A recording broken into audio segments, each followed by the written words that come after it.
What's up, motherfuckers? After a victory in the round of Azerbaijan against Ukraine, into the last round, the standing are tied of between Azerbaijan and Ukraine. So the team who won the last round is going to be the winner. Azerbaijan lost their match against in Serbia, and let's see if Ukraine can beat the strong team of England.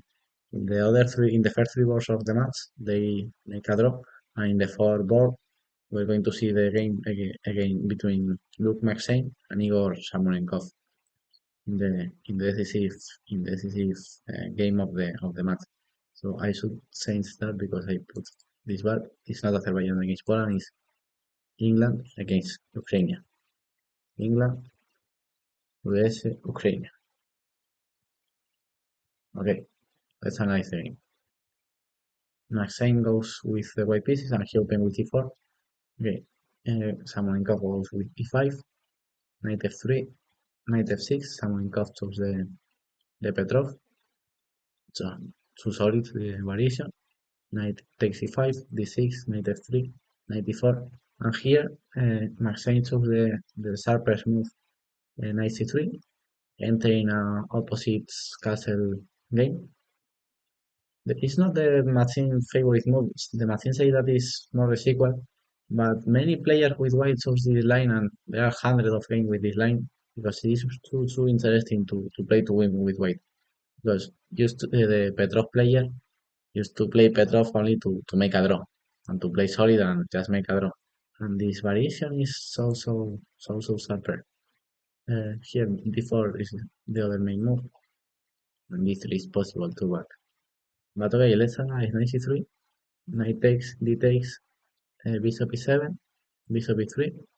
All of this is normal. So castle, queen d7, knight d7, no castle. And here black have many plans. Of course, the most typical was just place the knight on f6, which who Samunenkov makes. But there are other interesting options, like for example c6, with the idea of d5 and take the control of the center. Bishop d3, d5, h4, knight c5, knight g5, h6. This line are so typical. And sometimes with white you didn't go back with the knight on g5. You just keep the knight on g5. And if your opponent wants to take your knight, you just open the h5 for the rook. That's also typical in the line to just keep the knight on g5. Knight d5 was other options to trying to trade the knights. Rook 8, but okay, this move that close to the game. And knight c5 was the other placement of the knight, but place the knight on f6 was the most solid variation here. Knight f6, bishop d3. Here Samunenkov goes with rook e8. c5 was other option followed by bishop e6. But okay, rook e8, Samunenkov is playing so solid for this moment. Rook h1, and here bishop h4. Good move, pinning the knight and prepare to double the white pawns. h3, bishop d5 was a possibility, h3, and he just take and d5, trying the control of the center and double the white pawns. Of course, the opponent, if we only see the opponent's structures, that is just winning, but it's not so clear because white have the bishop pair and now open g5 to attack the black king. So now the black main goal should be just defend the king. If he can trade queens, it's going to be winning. Or unless with a great position because the white pawn structure is horrible. But white have very good attacking perspective in this position. h4, because the idea is attack the king. Here bishop f8 was slightly better maybe, but queen d6 was fine. Trying to activate the queen and give the d8 square for king with the other rook. h5. And here both players are playing perfectly, and here Samunenkov makes a small inaccuracy, which takes here was slightly better bishop f8, h6, d6, king b1 and c6 with equal. But knight h5 is a good move. I'm not going to criticize this move because this is a good move. Just take this pawn. Okay, Samunenkov say, okay, you give me a pawn, I'm going to take it, and then show me the money. And now it's true that okay, McShane have the initiative, but he should demonstrate something. And it's not so clear how to attack because black is so solid. Of course, white have The open h5, the open g5, they both like okay. I'm going to show with arrows. Open h5, open g5, then after rook d1, open files, open diagonals, but sorry, but black is solid. Sorry, I make bad both arrows. Black is solid and black have a pawn up and better pawn structure and a good center. So now the position is more or less equal because one player have a good attack, but black is solid. So you cannot break the black defense so easily. Bishop f8, and here the best plan with white was so interesting. f4, and after c5, queen d1, and d6, f5. Especially the idea of f5 is just not avoid your opponent to defend with d6, just to try to break the d6 pawn with f5. That's the idea of f4. Bishop f4 is not bad, but the f4 f5 idea was the key of the variation. Now the game is equal according to the machines. Queen c6, bishop d5, d6. And now McShane makes a mistake, a decisive mistake according to the machine, because he give the bishop pair, and the machine say that you cannot give the bishop pair in this position because I have many sense. One of your goals with white here, and one of your advantage was just the bishop pair. Of course, you have open files and can look that this bishop is a little bit close by the d6 pawn, but really this bishop is making a very good job defending all the right squares. Not only to attack, but to defend the h square, but defend c4, defend b5, defend a6. Yeah, this bishop defend many squares. It's not only the attacks that he made in the attack. It's only he's a very good defender. And give this bishop is a little bit of strength. Of course, McShane have a clear plan of just take on f6 and try to checkmate the black king in the dark square, but that is not possible. Here f4 was queen f4 was the best move, trying to bring the queen to the attack. So logical. Now after black defense the e7 pawn placing on d6. Now the attacking point of white should be the principal target should be 7. So here the plan was queen h4, preparing queen h4. Bishop d7, queen h4, and here you can defend with two ways. For example, now white is threatening to take here and take on h7, and then maybe a possible sacrifice with bishop take d6. So for that reason, h5 was one possible move. And if bishop e3 here, let's have this great idea of sacrifice the exchange. Rook take and queen b6. Okay, now we have a rook for a piece of, sorry, for a knight and a pawn. But now the dark square are so weak, and the white attacking option have completely disappeared without this bishop, and now it's black who is going to attack the king. And this pawn in a endgame could be so dangerous. And knight h5 here was the other option to defend. Bishop e3, and here interesting d4, just open the diagonal for the queen to take on f3. Queen f3, c3, and placing the rook in the center. And I prefer black here in this position now. Black plan is more or less clear. You're playing c5, open all the position, and I didn't see anything clear to why to attack the black king. So here, I think that sometimes was easier to play with the initiative, but because always the majority of the time was easy attack than defend. But in this specific position, the machine is equal, but I prefer the side who have a pawn up and just should defend. I think that in this position, it's easier defend than attack because it's not so difficult to attack here. You have the counterplay because okay, you have the open files and the open diagonals, but then there are not really to attack. You have the compensation of the more dominance that attack. The more that white is a dominant position, more than attacking position. So for a reason, I think that here it will be easy to play with black. Okay, let's still analyzing the game. Here, yes, and Maxine makes a mistake of giving the bishop pair. After that, the Maxine say that black is just winning. Queen b5, bishop f6, and now good moves queen a6, attacking the bishop and the a2 pawn, but the a2 pawn he's not going to take that because this move will misplace so much his queen. And here after queen f4, maybe Maxine is this because here Maxine has ideas of queen f4 and then rook h7, followed by rook h1 and queen h4. That's the white plan, but he maybe missed the defense of black, who was also good.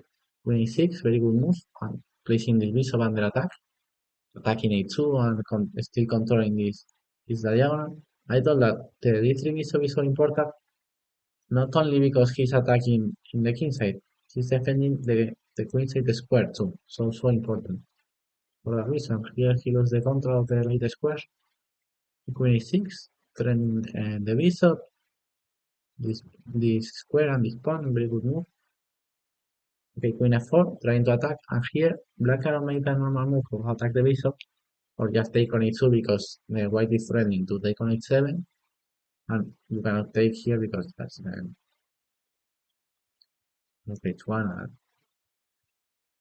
that's checkmate. So for that reason, black should take here, queen h4, rook f5, rook h8, king e7, and just this is a draw.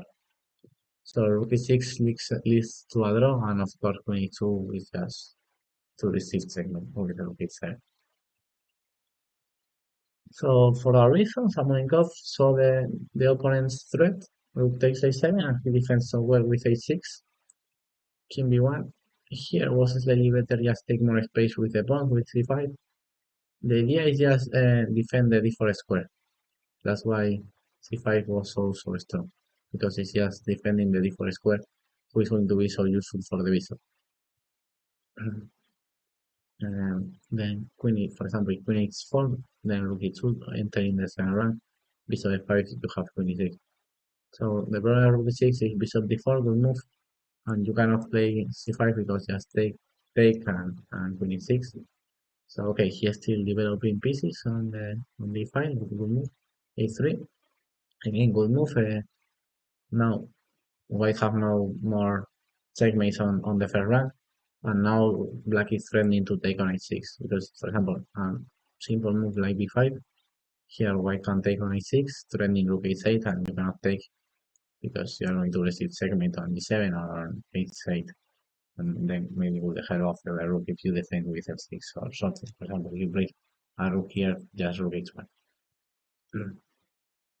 But here instead of c5, who allows takes on c5, of course, Samunenkov was that, but he plans to play bishop d7. Queen c4 was a great defense. Sorry, here. Because again, you are threatening checkmates in the first rank, because now the queen is defending, attacking the super square, and the king cannot escape. So very good move to defend the idea of rook takes h6. And for example, in b3, you can just go back here, a4, and just try to break this.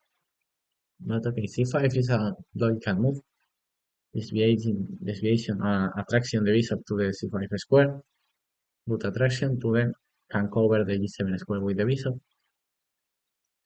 And here bishop d4 was the best, trying to trade this bishop. It was so logical because the g7 bishop is a very good defender.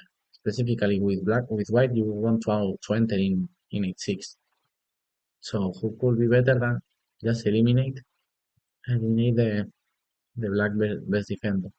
Maybe she doesn't like moves like queen c4 pinning the bishop, but okay, was logical, or maybe she doesn't like queen e4. But okay, this position was so interesting to play with both sides. Maybe it's equal, but there are many games here. Okay, bishop e3. I don't like this move. h5, good move, defending. Queen b4. Here he plays rook c8, queen c6 is slightly better, but okay, rook c8 normal move. f4, finally trying to attack with the pawn. Now I have a clear plan. Play f5 in the following move. Rook c4, I'll receive. Queen b3 and rook f6. Good move, just defending the threat of f5. Logical, rook g5, queen c6, rook d1. Now white changes his target and tries to go for the d5 pawn. Now we can see that both players have the same pawns. So now white can forget a little bit the idea of attack the black king and just try to take more material and just play in a normal game. Of course, black structure still being better because the h5 pawn could be so strong here anyway. And white have four double pawns on c3, c2, f4, f2. So the black is still better. But okay, white here now is trying to attack the d5 weakness. Rook d6 defending, and finally came f5. Very good idea of white first. Um, attack the d5 pawn. Discollocate the f6 rook, and now playing f5. Bishop a6, rook b3, and here h4 was better. The Matisse prefer the move h4. Can look strange because you are open more the h5 and this pawn can be weak in one moment, but with the rook on c4 defense also well this pawn, so h4 here was the move. And after rook here, just take, and just king g7 or a5 taking space, and the h4 pawn was so strong because it's defended by the c2 c4 rook. Sorry. Okay, Samunenkov chose a more solid way, just taking on e3. Rook takes, and here okay a5 or d5 was slightly better. e5 was normal move. F takes. Now, finally, white managed to open a little bit the black king, but the huge problem of white position was the queen. For that reason, I like the move with 5 because yes, take. Okay, like I said, the black king is open. Finally, white after 20 moves reached her goal of open the black king. What happened that the queen on b3 is completely misplaced, but misplaced. It's the worst piece ever on the queen on b3. Have no squares, only can go to a2 and then from a2 to a1 and then go to a2 and then go to a3 again. The white king have no square. With white you should play a4 in one moment trying to open the a5, but this is going to take many tempos. So okay, he tries to attack the black king with both rooks. Rook f6, rook e8, king g7, rook 1 e7. Here I don't understand so much why blacks play king h6. Of course, black wants to leave the chase and activate the king, but the move rook f7 looks so logical, just trying to trade one pair of rooks. And if rook e6, just queen b7, or rook are under attack, of course, both rook defend each other, but you cannot move the rook to the a file or something, and the queen is still being trapped, so I like the move rook f7, but okay, king e6 have many sense here. Here with white was better just play rook h8 and take on a7, and then tries to play in one moment a4 or to open the queen. But okay, he played directly e4 and open the queen. The problem is that in this line you just simply didn't take a pawn on a7. a6, takes. And okay, finally the queen more or less escape. But the black king is more or less safe now. You have two pawns close to them, and the huge pieces, the queen and the rooks are going to defend well the king. And still, the queen is still taking many times to enter to the attack. Rook takes f2, good move, and now the queen. The specialty of the move, the idea of this move is not only to take a pawn, it's just give the f6 square for the queen to came to the defense. So the idea is not only to take a pawn. Okay, let's continue. Very good move. Rook takes f2, rook h7, king g5. The king is Spartacus, the gladiator, the best king ever. Just defending himself. Rook e1. Now white tries to attack the king again in the first rank from in front instead of behind. One rook is behind and the another is attacking in front, but it's not enough. If you haven't the queen to attack, it's so difficult. Queen f6, rook d7. Now I don't know. He maybe wants to gain with rook d6. Queen f5, good move, attacking the d7 rook and attacking c2. Now queen c7 was obligated, and king g4. The king is still advantage and have no fear. It's still being so difficult for white to attack because black have many pieces defending the king. The rook is defending. I didn't talk so much about the importance of the c4 rook, who made a great job during all the game, defending the king side on c2. And apart, then he covered the queen and didn't let the queen escape. If he had played h4 in the move 34, he can defend the h4 pawn, so this rook was also great on c4. Unless this king is completely safe. Half his queen is defending, the rook is defending, both pawns are defending, and we have no easy way to attack the king. Maybe with minor pieces, this king is going to be completely bad because if white plays knight on e3 or something like that, but only with queens and rook, this king defends so well. Rook c1, just black is no, it's black the side who is attacking. Black is attacking c2 now. Now the turns the turns. Rook e4, good move, centralization. And now let's see how which pieces can attack this king. The far queen of e5, the stupid rook of d7. And now black makes a good decision. Black have more pawns, past pawns, so just try to trade pieces and without less pieces who can checkmate your king. Just trading pieces. And here a fourth variation with rook c1, queen f4, rook e1, and queen e4. Just trading queens and just winning the rook endgame so easy. Take and just push the pawn and just win. I really like this Samunenkov game because sometimes it's more difficult to play when you are defending, especially in the players of young age was more difficult to defend. It's an ability that the players has acquired, you know, yeah, with the pass of the ages, but of the years. But Samonenkov defends also well this game, and I really like how he go far with his king to g5, g4, and the rook on c4 defense also well. So the victory of Samonenkov gives Ukraine the victory in the European Team Championship. So congratulations to Ukraine and congratulations to Samonenkov to make this great game. Azerbaijan second in the second position. I made another video about a victory of Mamedov in the 8th round against Ukraine, and in the third position ends Serbia, thanks to beat Azerbaijan in the last round. And Poland wins the women's section. I made another video of the decisive victory in the match between Poland and Azerbaijan in the women's section. So I hope that you enjoy the game. So let's see in the following videos. Bye bye.